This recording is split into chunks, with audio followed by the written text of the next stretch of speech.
اور دیکھیں میں جس بات کو سمجھانے کے لیے یہ ساری گفتگو کر چکا ہوں نا، اب اس بات کی طرف آئیے. صحابی رسول کا منصب پایا، آپ اس سے ایگری ہیں نا؟ حضرت امیر حمزہ نے صحابی رسول کا منصب پایا. یہ تو نہیں کہا میں صحابی بن گیا ہوں تو اب میں پیچھے ہٹ جاؤں، میں جہاد میں نہیں جاتا. میں صحابی بن گیا ہوں، میں جنگ میں نہیں جاتا، میں جنگ عہد میں شرکت نہیں کرتا. میں صحابی بن گیا ہوں، مجھے جہاد کے لیے حکم نہیں ہے، میں جہاد کے لیے اپنا ساز و سامان نہیں دے سکتا. نہیں، حضرت امیر حمزہ کی شہادت بھی ہوئی تو جہاد میں، جنگ عہد میں ہوئی. اور سرکار مدینہ صلی اللہ علیہ وسلم کا فرمان یہاں پہ میں سنا دوں. سرکار صلی اللہ علیہ وسلم نے ارشاد فرمایا، جو جنگ کرنے والا غازی ہے اس کے لیے ساز و سامان پیش کرنے والا بھی غازی ہے. میں اب بات کو سمجھانے لگا ہوں. جو جہاد کرنے جا رہا ہے، جہاد کے لیے جہاد کرنے والے کو جو تحفے تحائف پیش کیے جاتے ہیں جس کے ذریعے وہ جہاد میں کامیابی حاصل کرے، جہاد میں اپنے آپ کو پیش کر سکے، اس کا ساز و سامان پیش کرنے والے کو بھی اللہ کے محبوب نے فرمایا گویا کہ وہ بھی جہاد کرنے والا ہے. اس کی دوسری حدیث بھی سن لیجئے. سرکار مدینہ صلی اللہ علیہ وسلم نے ارشاد فرمایا، نیکی کرانے والا نیکی کرنے والے کی طرح ہے. اب دوبارہ اس بات کو سمجھیے گا. نیکی کرانے والا یعنی کہ ایک شخص نے نیکی کا رستہ دکھایا ہے، وہ وہاں پہ جس کو رستہ دکھایا وہ اس مقام پہ پہنچ گیا کہ نیکی کر لے. اب جب اس نے نیکی کی ہے تو جس نے نیکی کا رستہ دکھایا تھا گویا کہ وہ بھی اس نیکی کرنے والے کی طرح ہے، وہ بھی اس نیکی کرنے والے کی طرح ہے. جہاد کا غازی کا سامان پیش کرنے والا. اور اس سے اگلی بات یہ بھی سرکار کی حدیث سنانے لگا ہوں. سرکار نے فرمایا، اگر کوئی غازی، اگر کوئی مجاہد جہاد کے لیے نکلے اور کوئی بندہ مومن اس کا نائب بن کے بھلائی کے ساتھ اس کے گھر والوں کا خیال کرے، اللہ تعالیٰ اس کو بھی جہاد کا ثواب عطا کرے. بہت بڑی بات کر دی ہے یار. سانو تو گل نہیں سمجھ آتی. اسی کھاویاں بھی اسرائیل دیا مصنوعات، اسی کھاویاں پیویاں اسرائیل دی مصنوعات تے ساڈے دعوے بھی ہیں کہ اسی جہادیاں، اسی مجاہداں.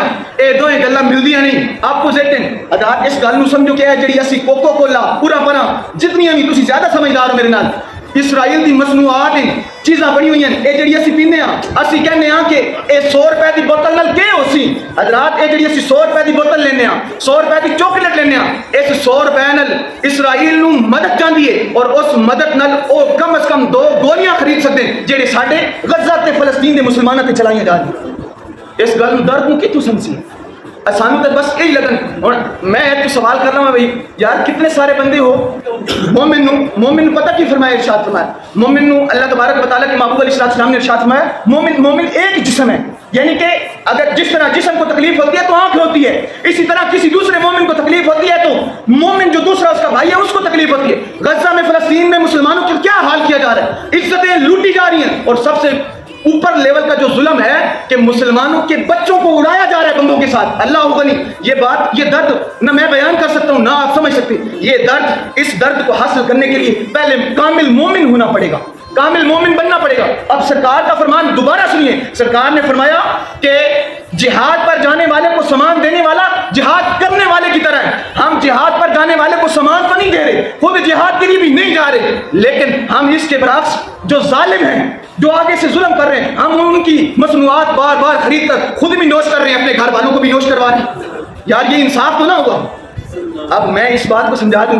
ہمارا یہ سہیوال ہے اور سہیوال کے ساتھ کسی گاؤں میں دشمن حملہ کر دیں اور ہم کوشش بھی کر سکتے ہیں، ہم اپنی طرف سے محنت بھی کر سکتے ہیں کہ ان کو ظلم سے بچا لیں، پھر بھی ہم محنت نہ کریں، کوشش نہ کریں تو فرمایا گیا جو ظالم کو ظالم نہ سمجھے، جو ظلم کو ظلم نہ سمجھے، وہ بھی ظلم کرنے والے کی طرح.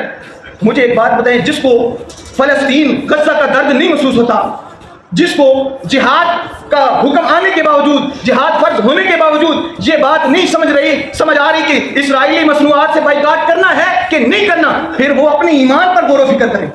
بندہ کہے کہ میں ایمان والا بھی ہوں، میں سینہ چوڑا کر کے کہہ رہا ہوں ایمان والا ہوں، اور ادھر ایمان والوں کی دھجیاں اڑائی جا رہی ہیں، اور پھر بھاگ بھاگ کے دکاندار بھی وہی اسرائیلی مصنوعات لے کر آئے اور بندہ مومن بھی بھاگ کر اس سے اسرائیلی مصنوعات خریدے. یار یہ ایمان سے بغاوت نہیں ہے؟